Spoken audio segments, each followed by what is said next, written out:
Кылмыш ишин кароонун алкагында ШР жана бир катар адамдардын мүлкүнө каршы атайлап кылмыш жасагандыгы боюнча Бишкек шаарынын 1-май райондук сотунун судьясы Мирлан Термечиков видеоконференция аркылуу Казакстан Республикасынын жараны БНСны күбө катары суракка алуу зарыл деп тапты. Тиешелүү суроо талап жана соттун чечими Казакстан Республикасынын Юстиция министрлигине жөнөтүлгөн. Юридикалык жардам көрсөтүү өтүнүчү казак тарап тарабынан колдоого алынган. Бүгүн 2022 жылдын 19 августунда аталган кылмыш иши боюнча кезектеги сот отурумунда видеоконференц байланыш аркылуу биринчи эл аралык сурак өткөрүлдү. Мирлан Термечиков белгилегендей, бүгүнкү күндө сот залынын техникалык жабдылышынын аркасында аралыктан сурак жүргүзүү мүмкүнчүлүктөрү ачылууда. Биздин сотто 1 жылдан ашык бир иш каралып келип жатат. Тараптардын бирөөсү Казакстандын жараны.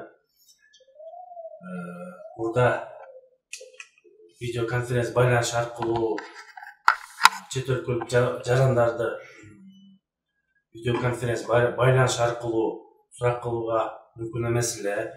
Анан ушул сот реформасынын алкагында тийиштүү мыйзамдар кабыл алынды. Ошол мыйзамдар негизинде биздин сот залдарды санариптик жабдууларды орнотуу негизинде ушундай мүмкүнчүлүк пайда болду. Тараптардын өтүнүчү менен тийиштүү чечимдер кабыл алынып, эл аралык тапшырма берилип, Казак Республикасына тапшырма бергенден кийин бүгүн сот процесси өттү. Видеоконференц байланыш аркылуу тараптардын бирин Казакстан жаранын суракка алдык.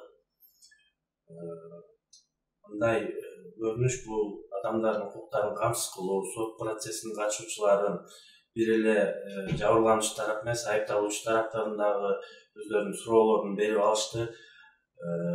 Бизге сотко чечим кабыл алууга дагы абдан жеңил болду. Мен ойлойм, мындан ары биздин системада, сот тутумунда эгерде ушундай жагдайлар пайда болсо, ушул видеоконференц байланыш аркылуу ишти толук кандуу ар тараптуу чечкенге мүмкүнчүлүк пайда болду. Мындай байланыш биз үчүн аябай жакшы салым кошту биздин карап аткан ишибизге. Себеп дегенде чет мамлекетте жүргөн жабырлануучубузду анын көрсөтмөсүн алууга биз бир кыйла убакыт өткөрдүк. Суроолор аябай көп болчу. Бүгүнкү өткөргөн конференц связь менен бир топ маселелерди чечип алдык. Чечилбей турган суроолорубузду жоопторун алып калдык. Бул аябай жакшы тажрыйба. Мындан ары дагы ушундай конференц связьдарды өткөрүп турганга мен аябай кошулат элем буга.